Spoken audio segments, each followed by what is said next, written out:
Buenos días. Martes 2 de enero de 2024, 8:23 de la mañana en la ciudad de Madrid. Bueno, vamos hoy con rellenando los huecos de los videos de teoría del conocimiento que faltan. Vamos hoy a comenzar con el helenismo. El helenismo. Tengo gripe, me disculpan. Bueno, el helenismo es un periodo que abarca siglos. Las 4 teorías más importantes que se desarrollan en este periodo, aunque una de ellas es más bien una actitud y no una teoría, pero vamos a llamar las teorías a las 4. Las 4 teorías más importantes que se desarrollan en este periodo son el epicureísmo, el escepticismo, el estoicismo y el neoplatonismo. Vamos a ubicar históricamente el helenismo. El helenismo es el periodo entre Alejandro Magno, cuando las polis griegas caen bajo su mando, hasta el momento en que esas mismas polis griegas reemplazan el mando helenístico o la jerarquía helenística por la romana.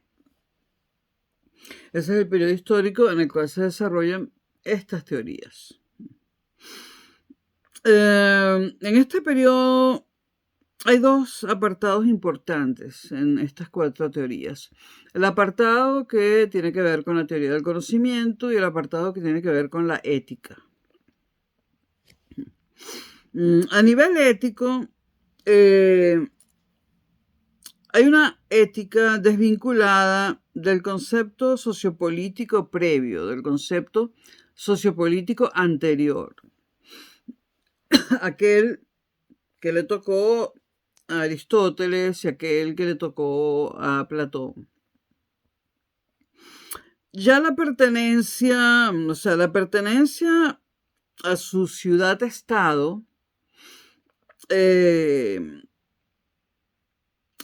la época de Platón y en la de Aristóteles, esa pertenencia a la ciudad-estado conformaba, hacía al griego, al hombre griego. Allí se daba en esa ciudad-estado el proceso de subjetivación, es decir, aquello que te convierte en sujeto, en este caso, al ciudadano griego. Lo que te constituye en cuanto a persona, individuo, etc. Eso se daba en la ciudad-estado.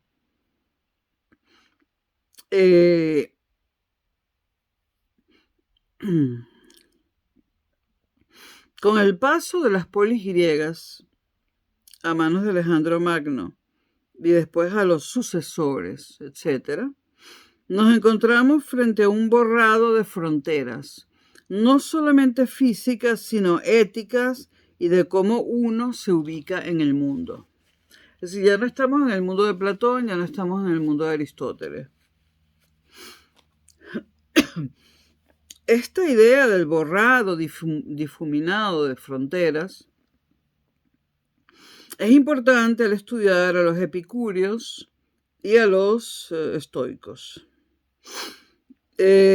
Epicúreos y estoicos van a responder a la pregunta: disueltos los marcos urbanitas y demócratas, es decir, los marcos de la ciudad-estado, donde hicieron su filosofía Platón y Aristóteles, ¿qué hacemos ahora? Hay 2 respuestas. Los epicúreos, que van a ser el tema de este video, los epicúreos que se encuentran recogidos un poco fuera del mundo, es decir, de lo urbano, con su huerto, podemos decir, y que viven una vida más reflexiva, contemplativa, separada de los lugares donde se toman las grandes decisiones, porque en esta nueva etapa griega, ya la ciudad-estado, la urbanitas, no es solamente la ciudad-estado el centro de la reflexión filosófica, ¿no? Entonces los epicúreos viven fuera de la ciudad-estado, viven, digamos, como diríamos hoy en día en el campo, tienen su huerto y ahí se puede llevar una vida más contemplativa, reflexiva, tranquila y alejada de las grandes decisiones, de los lugares donde se toman las grandes decisiones políticas, etcétera, ¿no?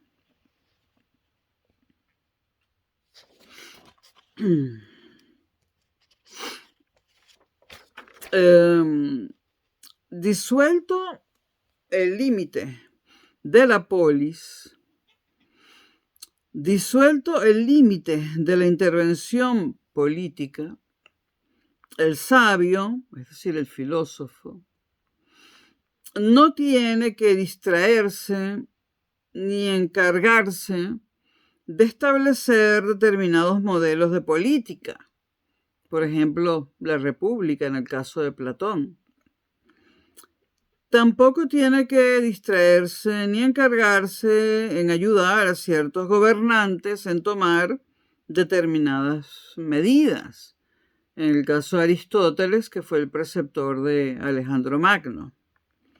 El sabio, después de esto, una vez disueltas los límites de la intervención política y más allá de la polis o más allá de la ciudad-estado, el sabio es sabio porque se gobierna a sí mismo, porque conoce, porque comprende, pero el sabio no es un proselitista, como lo fueron los sofistas, ¿no?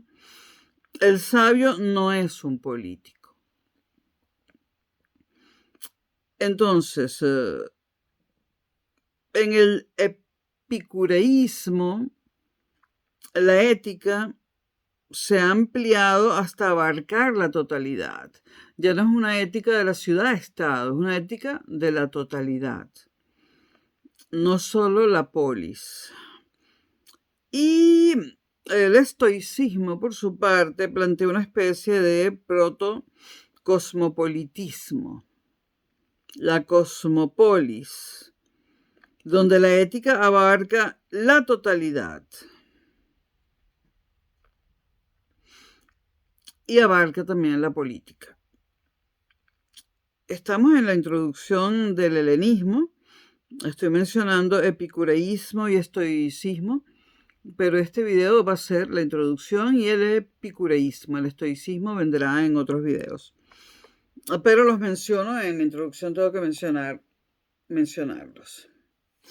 Luego de esta etapa griega, que les debo también los videos de la Edad Media, luego el cristianismo, que toma mucho del neoplatonismo, pero también del estoicismo romano, plantea que el mundo entero es el ámbito de esa aplicación ética.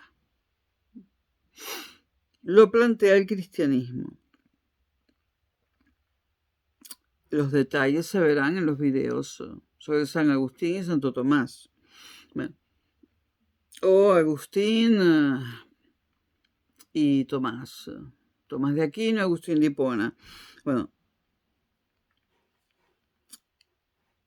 en el estoicismo esto ya no va de polis, ciudades, sino de una inmensa cosmopolis sujeta a estos principios. Los del estoicismo, que ya veremos. En el neoplatonismo, pero no solo ellos, o el neoplatonismo, pero no solo el neoplatonismo,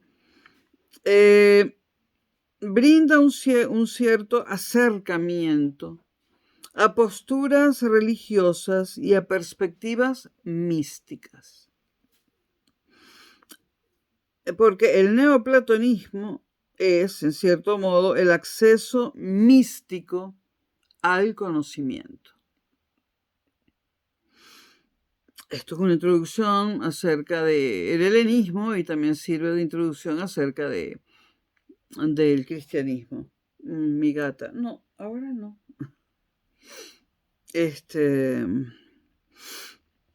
Bueno, el neoplatonismo permite un acceso místico al conocimiento, podemos decir, ¿no? O pretende un acceso místico al conocimiento. Perdón, la gata pasa por aquí, pero estás tonta hoy, ve, que a cada rato pasa. Está gorda. No hay más gatitas hoy. Bueno.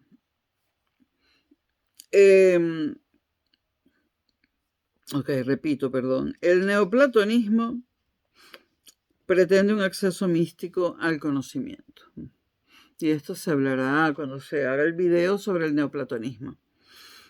Y a este acceso místico al conocimiento, a esto contribuye el desarrollo de la academia platónica, que sigue existiendo, donde va a haber una corriente escéptica fuerte que va a impugnar la existencia de conocimientos puros, etc. Y allanarán el terreno a un cierto escepticismo sobre la existencia de conocimiento puro. Esto también le allana el camino al cristianismo.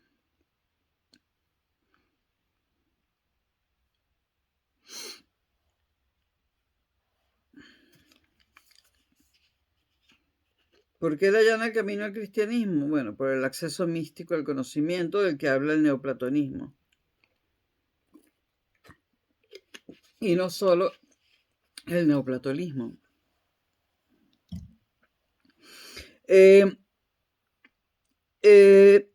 Como ya dije, esto allana el camino al cristianismo, y es que al conocimiento cierto no se puede llegar por el solo entendimiento, posteriormente dirá el cristianismo. Hace falta un ingrediente adicional. ¿Cuál es ese ingrediente adicional? La fe. No tanto Dios como la fe.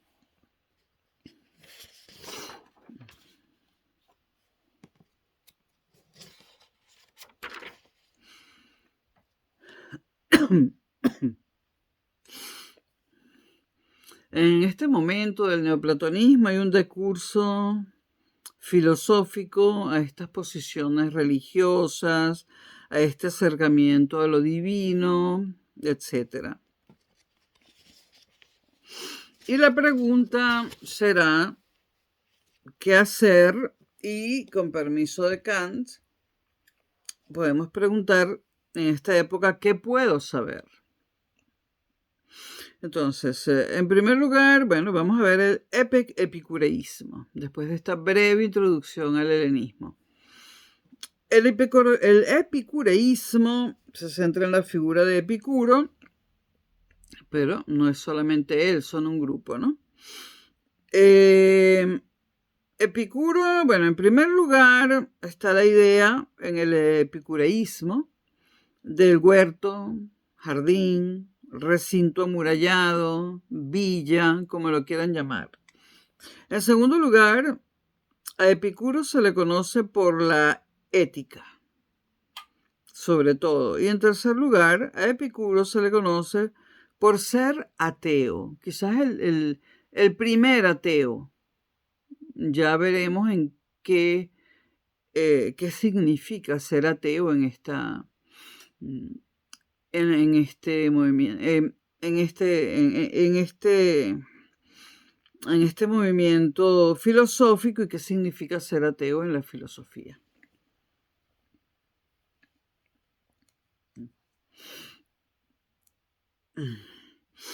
Bueno,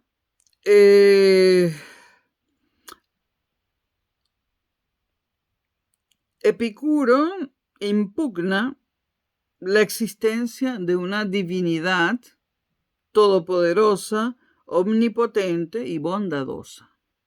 Impugna esa idea. Por eso decimos que es ateo o que fue ateo.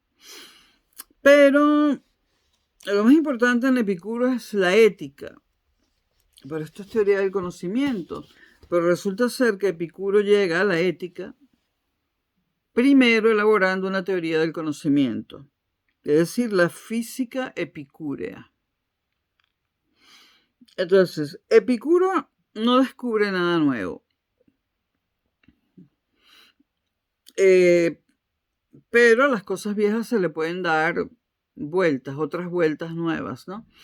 Epicuro no descubre nada nuevo. La física epicúrea es atomista.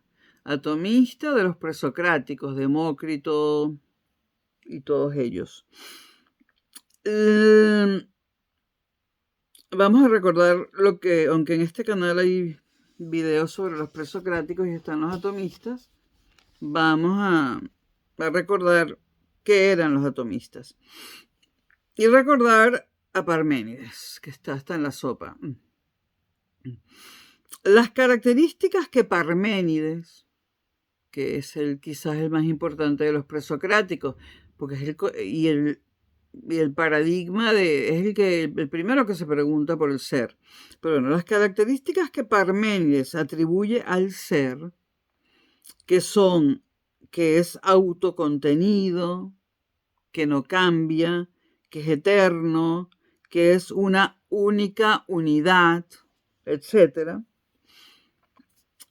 no se corresponden a la totalidad del universo, dirán los atomistas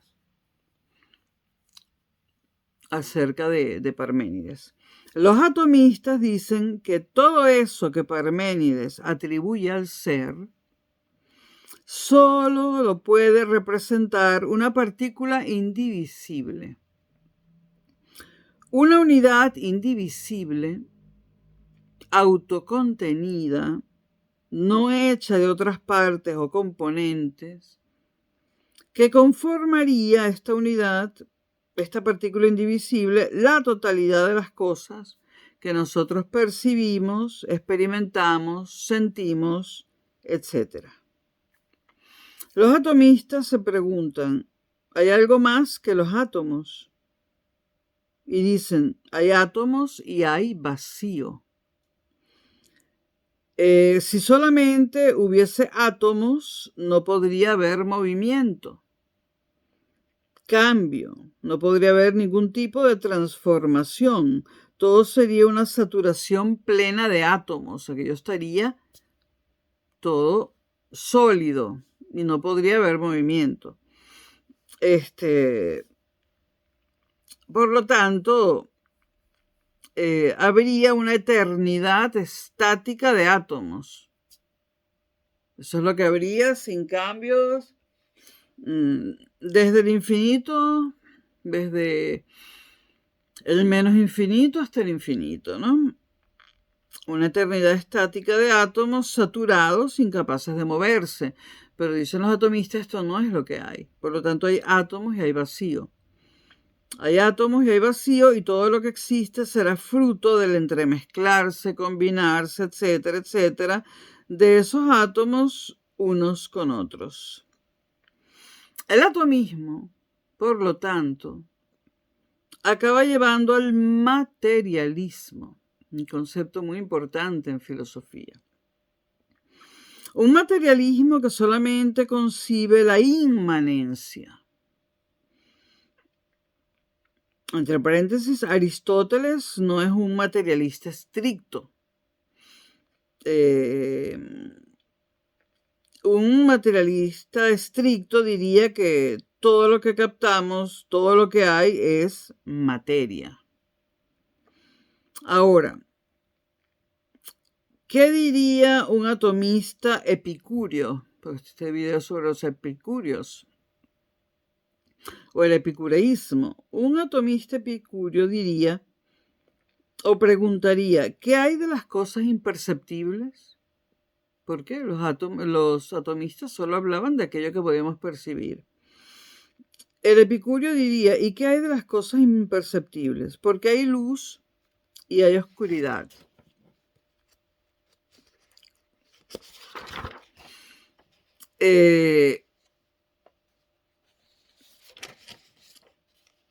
Respecto a, bueno, a los atomistas, más o menos aquí está resumida su teoría, ¿no?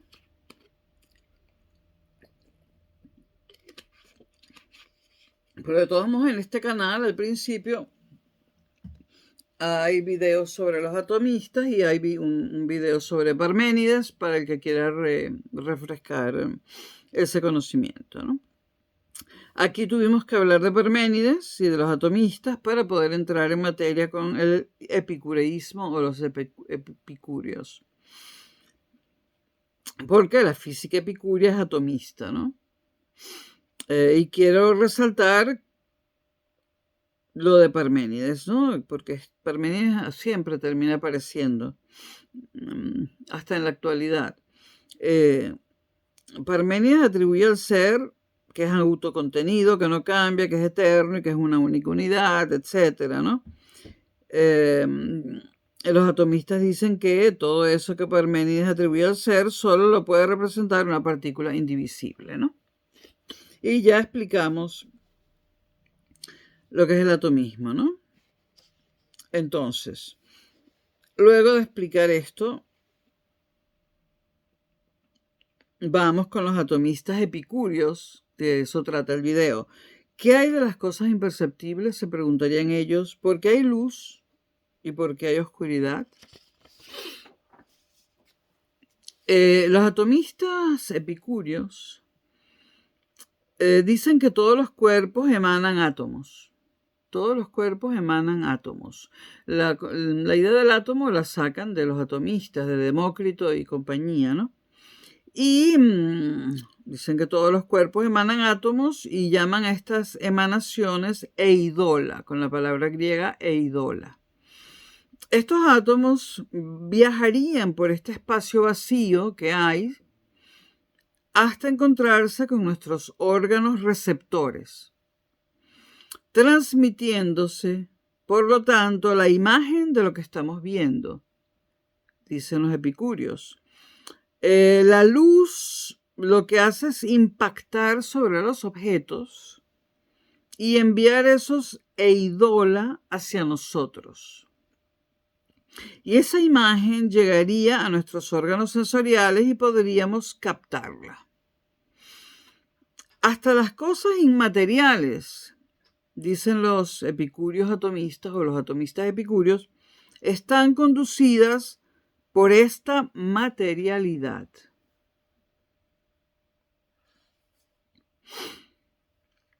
Aristóteles, que está en videos anteriores, decía que la forma está vinculada por lo material.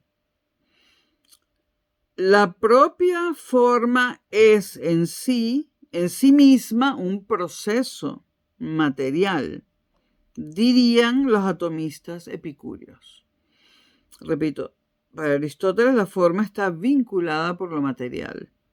Pero para los atomistas epicúreos, la forma es en sí misma un proceso material, resultante de esa combinación y recombinación de átomos, que es posible porque hay átomos y hay vacío. Aristóteles, a un platónico, por ejemplo, le plantearía que hay un telos, es decir, una cierta direccionalidad, un cierto horizonte de las cosas, la teleología. Las cosas están para algo. Esto le diría Aristóteles a un platónico. Todo tiene que dirigirse hacia algo. Por eso Aristóteles hablará del lugar natural de las cosas. Aristóteles decía que hay cosas que tienden hacia abajo, hay cosas que tienden hacia arriba, hay cosas que se mueven en círculos, pero porque todo tiene en sí mismo un telos, todo tiene en sí mismo una direccionalidad, una finalidad. Em, los atomistas epicúreos dirían, ¿y si decimos que ese telos no existe? Le dirían Aristóteles. Y que hay azar, y aquí empiezan las contribuciones de los epicúreos. Repito, le dirían Aristóteles, ¿y si decimos que ese telos no existe? Y que hay azar, y que ese azar es productivo, es generador, o lo que tenemos es el más posible de los estrictos determinismos, o sea, una de dos. Para los epicúreos, o el telos no existe y hay azar, y ese azar es productivo y generador, o lo que tenemos es el más posible de los estrictos determinismos. Si nos aferramos a Aristóteles. Estrictos determinismos porque en el determinismo, cuando es estricto, la probabilidad es 1, o sea, no hay probabilidad de nada más. Es eso y no hay nada más. Bueno, Susan.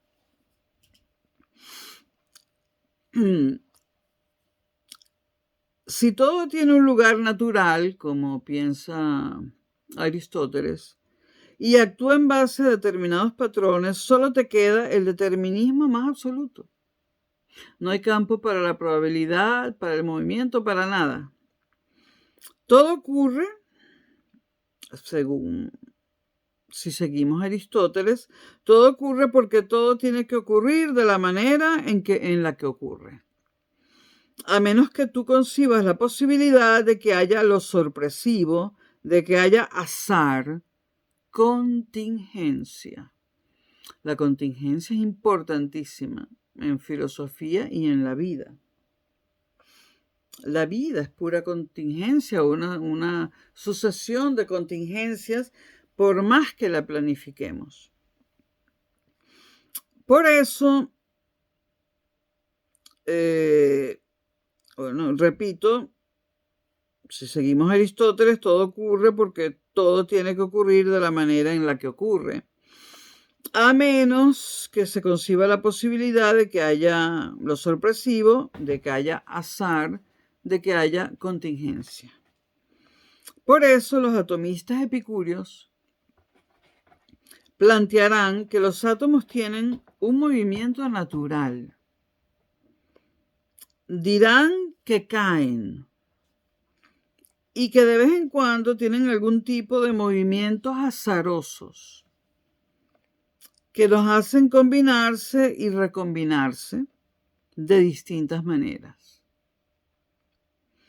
El azar, la contingencia, no solamente es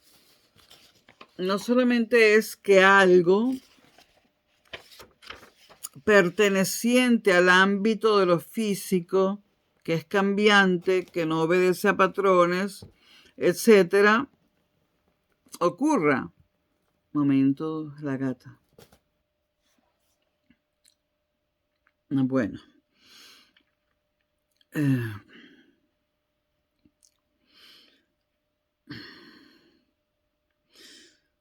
Repito, es que la gata me desconcentra.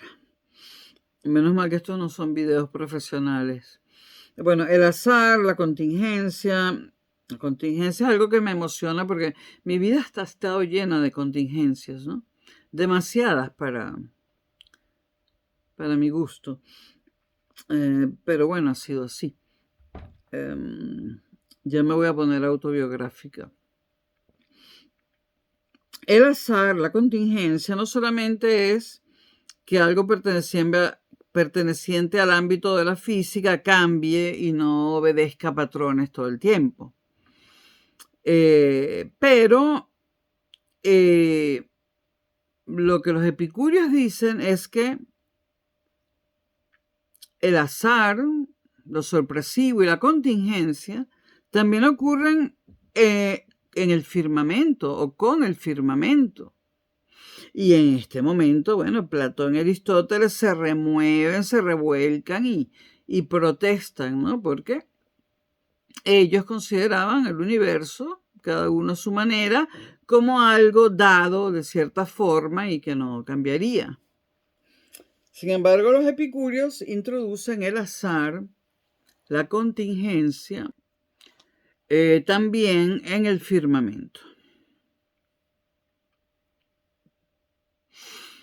Dicen los epicúreos que el azar y la contingencia no es algo que debamos lamentar, que no es una especie de corrupción, sino que es algo generador, productivo, y que allí estarían también la novedad, la diferencia, el cambio y lo extraño en el sentido de lo nuevo. Precisamente por este materialismo estricto, epicúreo, es que se produce una posición atea. La muerte para los epicuristas, para los epicúreos, no debe producir ningún tipo de preocupación, etc. Porque cuando nosotros somos, la muerte no es. Y cuando nosotros no somos, la muerte es. Es una frase que se atribuye a Epicúreo. Por lo tanto, no habría ningún tipo de trasmundo, ningún tipo de más allá, y de esta inmanencia en la que se juega todo. La gata. Susan, ¿qué haces ahí? Bueno, quédate.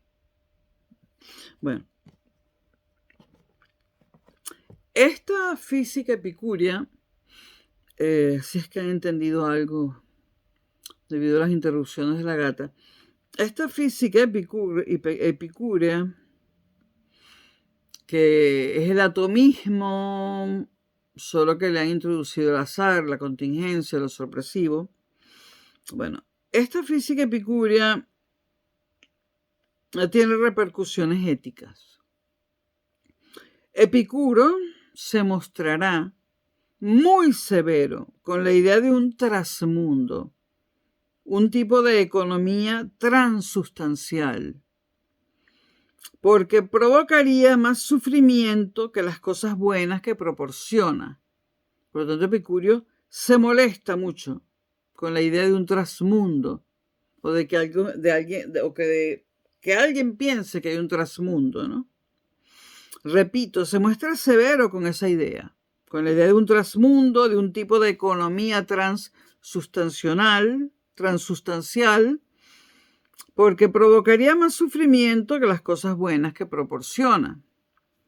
Si lo que proporciona ese supuesto trasmundo, que no es epicurista, es un cierto alivio ante la angustia existencial, pero a cambio somete esa misma existencia a una infinita sucesión de mandatos imperativos, castigos, privaciones, remordimientos, culpa, condena, saberse motorizado por tu propia moral, etc., para luego morir y dejar de ser.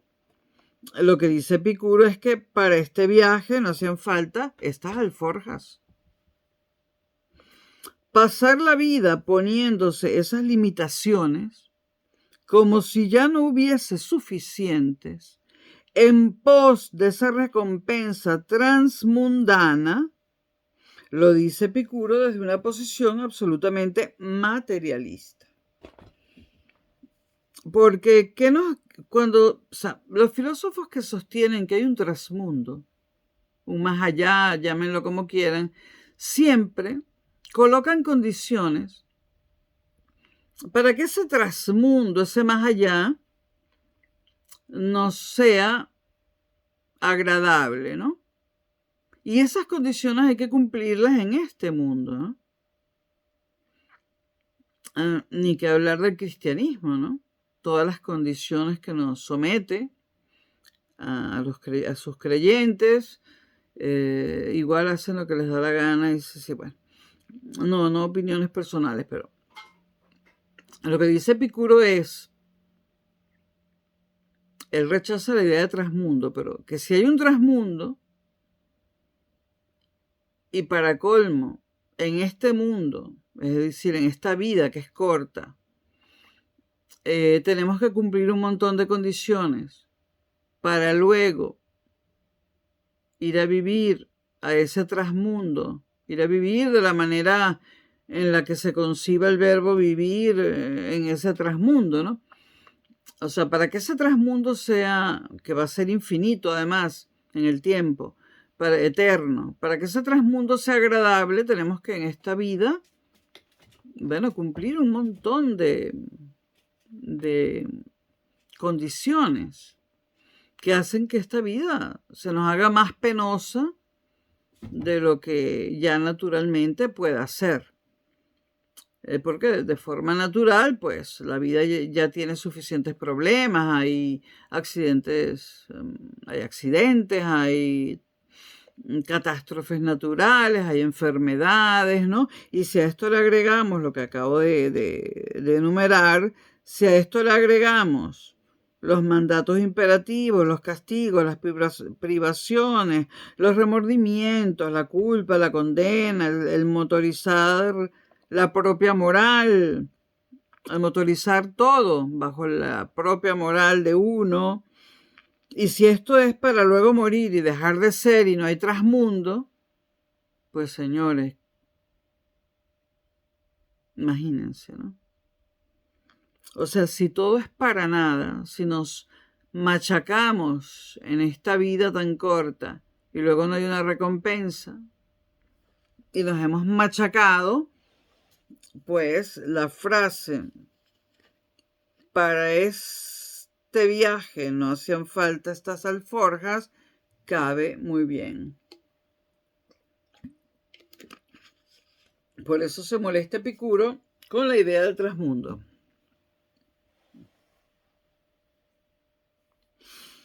Y repito, pasar la vida poniéndose limitaciones de todo tipo, ¿no? Las diversas corrientes filosóficas, incluyendo sobre todo el cristianismo, le ponen a la vida muchísimas limitaciones.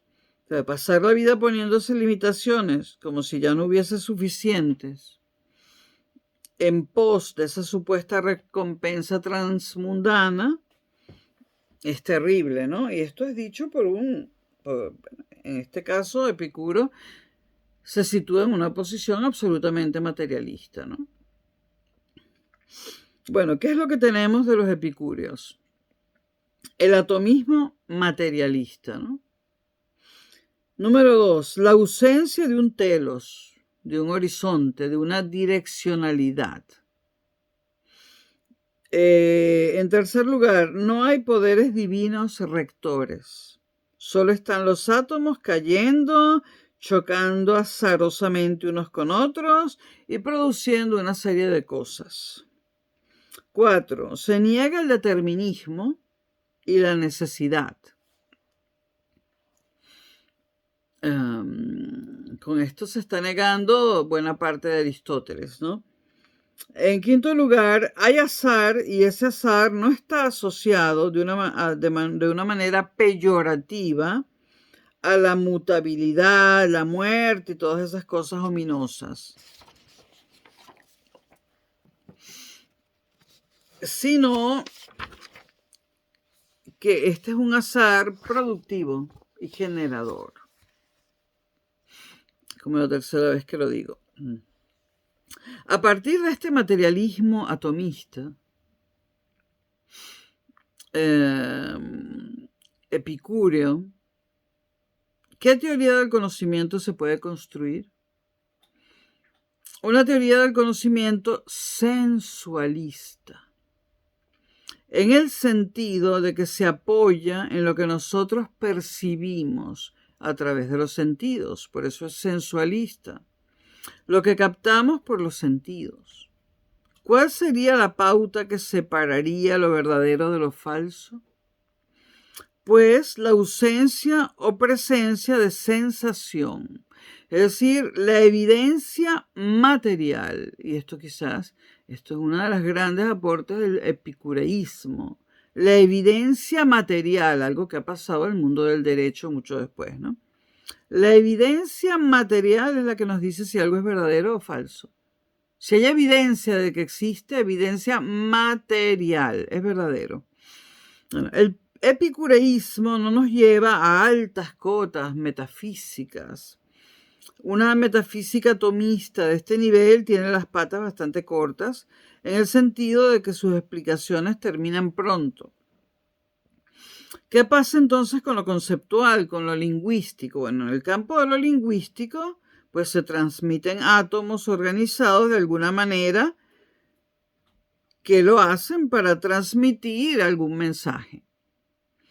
¿Y qué pasa con lo conceptual? Pues en el caso de los pensamientos, los epicúreos son protoempiristas, podríamos decir, porque dice que al final uno se forma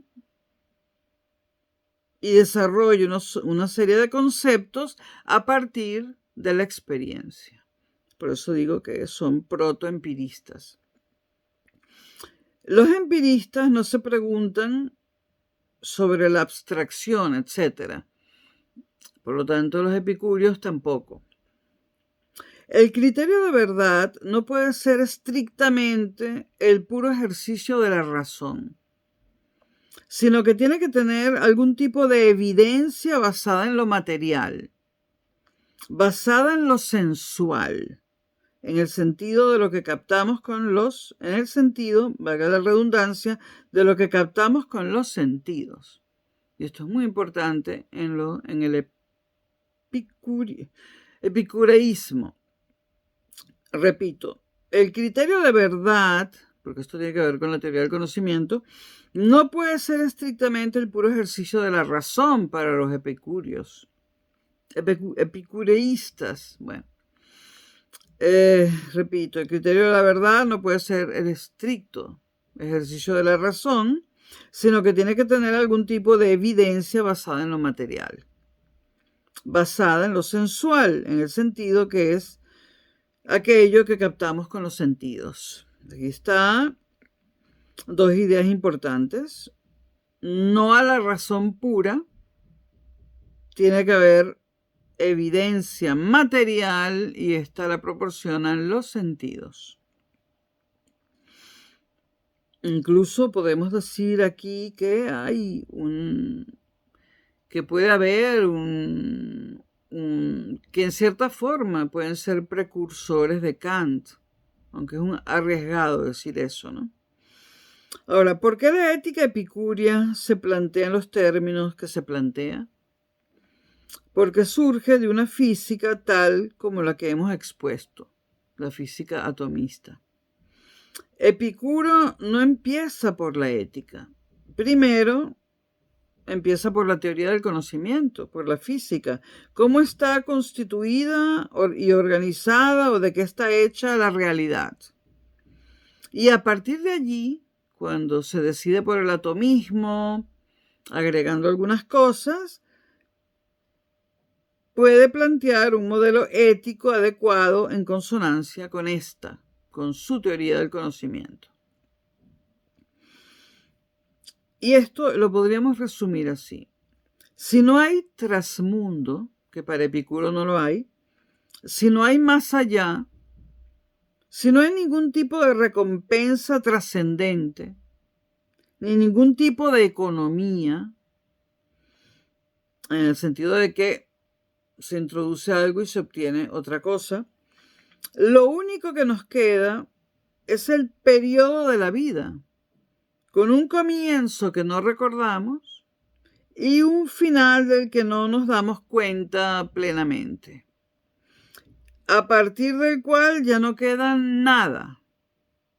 Es decir, lo que tenemos es la vida, un espacio de tiempo finito en un cuerpo que también es finito, no recordamos cómo nacimos o cómo llegamos a este mundo, por lo menos yo no lo recuerdo y no conozco a nadie que lo recuerde, y al parecer no nos damos mucha cuenta de cuándo nos vamos. Claro, eso no podemos hacer una encuesta al respecto, ¿no?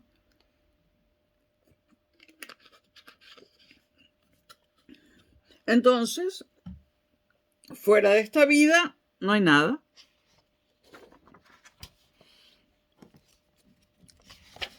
Entonces, ¿qué podemos decir de esto?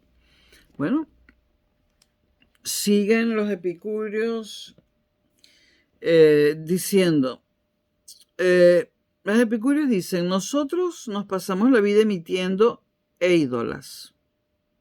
Les hablé de las eidolas, ¿no? ¿No les hablé de las eidolas?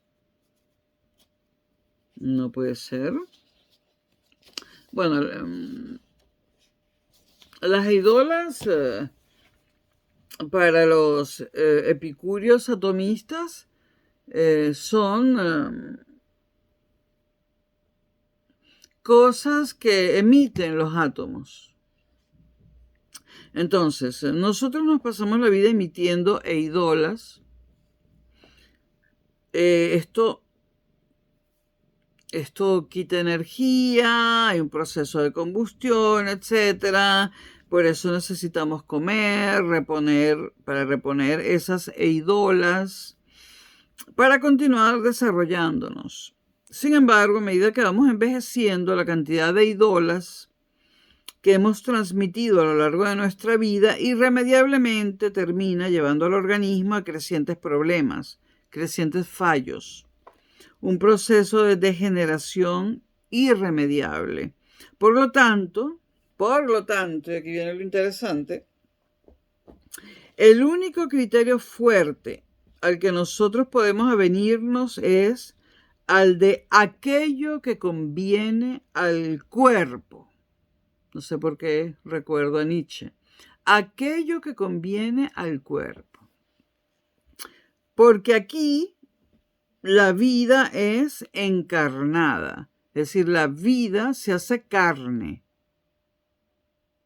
No está equivocado Epicurio, como tampoco lo estaba Nietzsche cuando en otros términos dice lo mismo.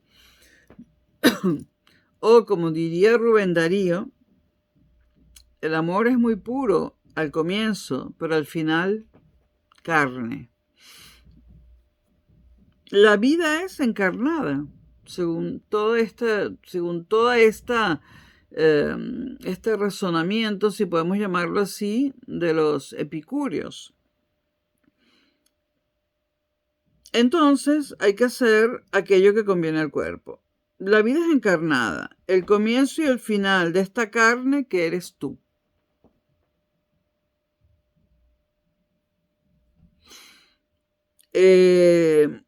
No es una carne que ocupas o habitas, como el alma habita el cuerpo en Platón. No, la carne eres tú en tu totalidad. Nada de cuerpo y alma. Somos la carne. Es decir, la vida es encarnada.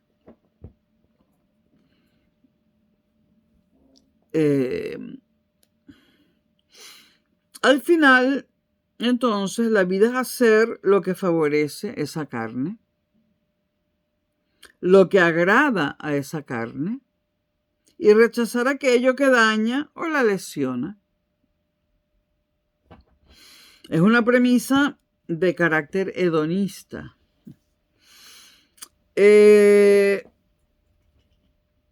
Platón tenía un discípulo llamado Aristipo, que decía que había que buscar el placer ahora, inmediatamente, el placer inmediato y todo lo que se pueda. Cuanto más placer, mejor. Esto decía Aristipo. Entonces, ¿cuál sería la diferencia entre el hedonismo de Aristipo y el de los epicúreos?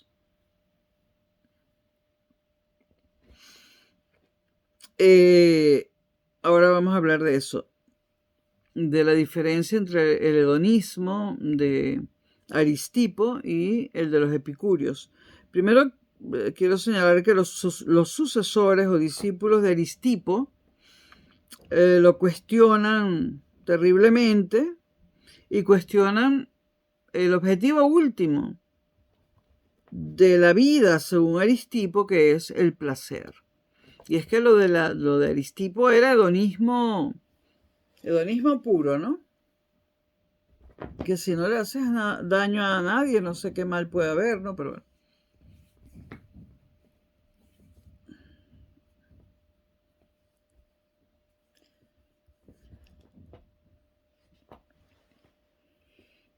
Ahora tengo algún enojo. Bueno, entonces, ¿en qué se diferencia el hedonismo de Aristipo del de los epicúreos? Bueno, el hedonismo epicúreo introduce un elemento de cálculo y de moderación, llamado ataraxia. La ataraxia es una suerte de serenidad, un cierto bienestar, una actitud de agrado. Los epicúreos piensan que eso que llamamos estado de normalidad es ya un cierto bienestar. Es decir, por ejemplo, no estar enfermo, tener comida, casa, trabajo, ya es un cierto bienestar. La mayoría, según los epicúreos, estamos así. Entonces, si nos buscamos a alguien que sufre de una terrible enfermedad, por ejemplo, y lo observamos, entonces, eso que llamamos normalidad pasa a ser un bienestar mucho mayor. ¿Sí? Si yo voy, no me gusta este tipo de símiles, pero si yo voy a ver, si yo veo una persona que está muriendo de un cáncer que ha hecho metástasis y que le quedan 2 meses de vida, evidentemente al ver a esa persona, al hablar con esa persona, al darme cuenta del dolor, de los dolores que padece, a mi normalidad, que antes me parecía mediocre, pues ahora voy a ver mi normalidad como algo mucho, mucho mejor, ¿no? O sea, algo mucho, o sea, mucho más feliz que cuando que antes de ver a esta persona que está en una posición tan terrible.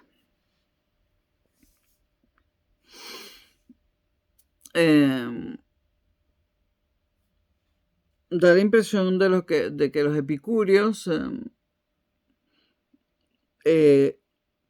observan esto por comparación, ¿no? Tienes que compararte con el que está peor para darte cuenta que tu bienestar es mayor que el que tú piensas, ¿no? Bueno, de los helenistas tengo entendido que se ha perdido mucho material, ¿no? Entonces hay cosas que algunos historiadores de la filosofía rellenan, ¿no? Porque se ha perdido mucho material. Bueno, la mayoría, bueno, hay que situarnos en la época en que vivieron los epicúreos. La mayoría está en estado de normalidad, está bien, vive en un cierto bienestar. Y si vemos a una persona que está muy enferma, muy mal, por ejemplo, nos damos cuenta que ese bienestar de la normalidad es mucho mayor que el que parece al principio. El epicúreo, por ejemplo, ante un gran banquete, solo come hasta dejar de tener hambre. Por hacer una... Por dar un ejemplo mundano, el epicúreo, ante un gran banquete, solo come hasta que deja de tener hambre. Es decir, hasta que cesa el displacer, porque el hambre es un displacer. Porque comer demasiado puede producir sufrimiento, puede traernos problemas. Y para los epicúreos, desprenderse del sufrimiento ya es de por sí un bien. Son sensatos, o eran sensatos.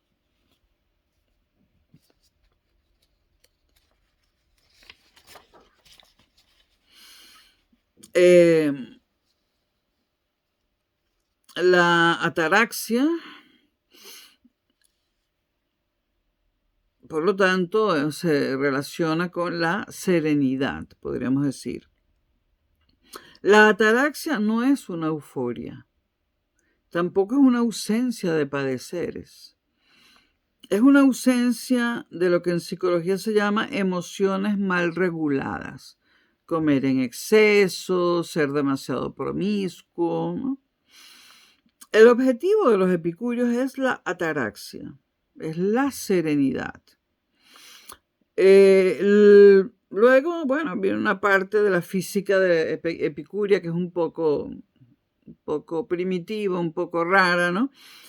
Dicen los epicúreos que los átomos que nos dañan o afectan tendrán un carácter como afilado, hiriente, mientras que los átomos que nos agradan se siente como si se deslizaran. Algo transmite una especie de eidola que nos daña y nos desgasta. Y otro algo nos transmite eidolas que nos gustan, que disfrutamos, etc. Estas señales serían las que tendría el cuerpo para decir esto es lo bueno y esto es lo malo. O sea, las señales de placer y displacer. ¿A quién más le podemos preguntar qué es lo bueno y qué es lo malo? Bueno, le dijimos que los epicúreos o Epicuro es un materialista. Si le preguntamos qué es lo bueno y qué es lo malo, ¿qué nos va a decir? Nos va a decir que lo único a lo que puedes consultar para saberlo es al cuerpo, a la materia, a esta materia, a esta materia. Todo siempre remite al cuerpo. ¿Por qué la justicia es buena, por ejemplo? Porque si alguien me hace un daño, verlo reparado de alguna manera me gusta y me satisface. Ver la justicia impune, por ejemplo, me daña, me lesiona y me lastima. Era otra época. Yo creo que ahora muy poca gente se daña y se lastima al ver injusticias, ¿no? Pero bueno, era otra época, ¿no? Ver la justicia impune me daña, me lesiona y me lastima. Sufrimos al ver una injusticia que sale impune. Una reacción corporal, nuevamente el cuerpo, o sea, lo que nos produce una injusticia que no se repara es una reacción corporal de displacer. Los epicúreos hacen énfasis en que uno teme a esa sensación de riesgo contra la corporalidad que uno es. Uno teme el riesgo que le pueda suceder al cuerpo. Eso sigue siendo cierto, ¿no? Es que parece que para los epicúreos era lo único que existía, pero obviamente el hecho de ser carne, de ser corporalidad, es estar en riesgo permanente. Solo el cuerpo nos puede dar la pauta de lo bueno y lo malo. La única materia que uno sabe que reacciona en esa clave de bueno o malo a los estímulos que lo rodean. El cuerpo es esa única materia. Para los epicúreos, el objetivo es tener una vida buena y feliz. Y esa vida puede ser ejemplo, porque los epicúreos sí creen en predicar con el ejemplo.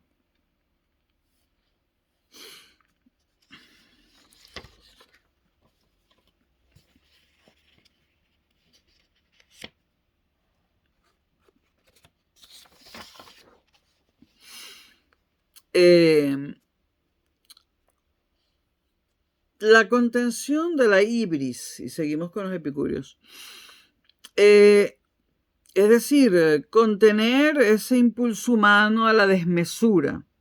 Esto es algo que siempre ha estado entre los griegos, ¿no?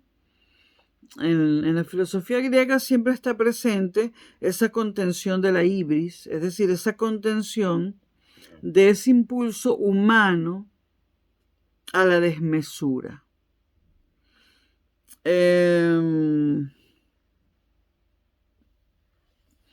Si contrastamos a Aristóteles versus los epicúreos, Aristóteles, recordemos, hablaba del término medio, y esto implicaba, el término medio implicaba una vida virtuosa, una vida para la arete, para la virtud.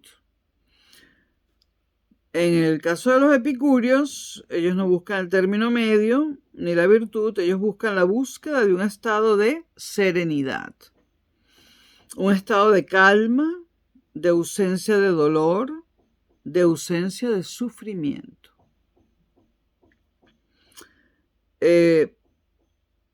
Los epicúreos no necesitan ni siquiera impugnar la existencia de cualquier tipo de Dios, porque ni lo toman en cuenta, ni piensan en eso, ni implícita ni explícitamente impugnan a Dios, porque no hace falta, no les hace falta, no lo toman en cuenta, no hay necesidad. Va más allá o sea, no se puede decir que los epicúreos impugnan cualquier tipo de Dios, porque en el caso de los epicúreos va más allá de la sola impugnación. Simplemente lo ignoran completamente. No hablan de eso, lo ignoran. Bueno, hasta aquí los epicúreos, que son muy interesantes, y en el próximo video los escépticos, el escepticismo. Gracias si me han escuchado hasta aquí.